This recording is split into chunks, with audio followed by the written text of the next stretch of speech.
Many people live in a constant state of tension without experiencing classic panic attacks. They describe feeling on edge, chronically fatigued, unable to relax, and mentally overactive. Clinically, this pattern is increasingly recognized as chronic, low-grade anxiety with a shaky, autonomic nervous system, sometimes referred to as subclinical anxiety or high-functioning anxiety. Unlike acute panic disorder, this condition does not involve sudden spikes of fear. Instead, it is driven by persistent activation of the sympathetic nervous system, the body's system that triggers our fight-or-flight response. Let's talk about the core mechanism. Main problem is our nervous system does not switch off. The body's stress response mainly comes from the HPA axis and nervous system under normal conditions. The sympathetic system activates during danger. The parasympathetic system restores calm once the threat passes. In silent anxiety, the sympathetic system remains chronically activated, even in the absence of danger. This produces measurable physiological changes: elevated baseline heart rate, shallow breathing, hyperventilation, increased muscle tone, reduced digestive activity, increased awareness of your senses. This pattern has been described in neuroscience as tonic hyperarousal, so why you feel tired. One of the most common symptoms is simultaneous fatigue and alertness. This occurs because cortisol, the body's primary stress hormone, remains mildly elevated over long periods. A key study in psychoneuroendocrinology explained allostatic load as the wear and tear from long-term stress. When there is chronic cortisol exposure to our body, it disrupts sleep cycles, suppresses immune function, impairs the emotional regulation, increases inflammation, alters memory and focus. This is why people with silent anxiety often report brain fog, poor sleep, digestive issues, tension headaches, irritability, loss of pleasure. There is question why our brain cannot relax. The amygdala, the brain's threat detection center, becomes hypersensitive after repeated stress exposure. Functional MRI studies show that people with anxiety disorders have increased amygdala reactivity even to neutral stimuli. At the same time, the prefrontal cortex, responsible for rational control, becomes less able to regulate emotional responses. This imbalance explains why you intellectually know things are fine, but your body still feels unsafe. This is not a thinking problem. It is a neurobiological conditioning problem. Many cases of chronic anxiety originate from early life, stress, emotional neglect, unstable family systems, or prolonged pressure to perform. The brain learns that staying alert will prevent danger. This is called neuroplastic conditioning. The nervous system rewires itself around survival. Research in the Journal of Traumatic Stress shows that prolonged emotional stress creates long-term alterations in stress response circuitry, even without dramatic trauma. Now, come to the point. Why you don't feel panic, but you never feel peace? Panic attacks require sudden spikes in fear. Silent anxiety operates through continuous baseline activation. Your body is not screaming. It is whispering all day long.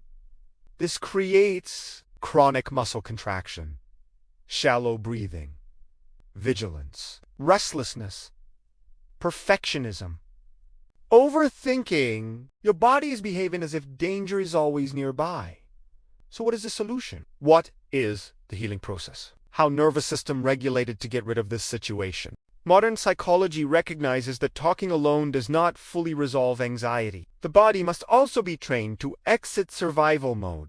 Here are some evidence-based approaches, which include: number 1, slow diaphragmatic breathing. This is deep breathing that uses the diaphragm rather than the chest. When you inhale slowly through the nose and allow the belly to rise, stretch receptors in the lungs, send signals through the vagus nerve to the brainstem.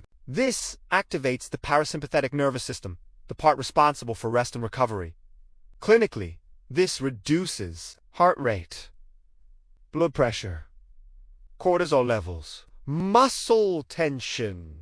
Studies in psychophysiology show that breathing at about 5 to 6 breaths per minute maximizes something called heart rate variability, which is a marker of nervous system resilience. Higher heart rate variability means the body can shift out of stress more easily. In simple terms, slow belly breathing tells your brain that you are safe. Number 2, vagal nerve stimulation. The vagus nerve is the main communication highway between the brain and the body. It controls heart rate, digestion, inflammation, and emotional regulation.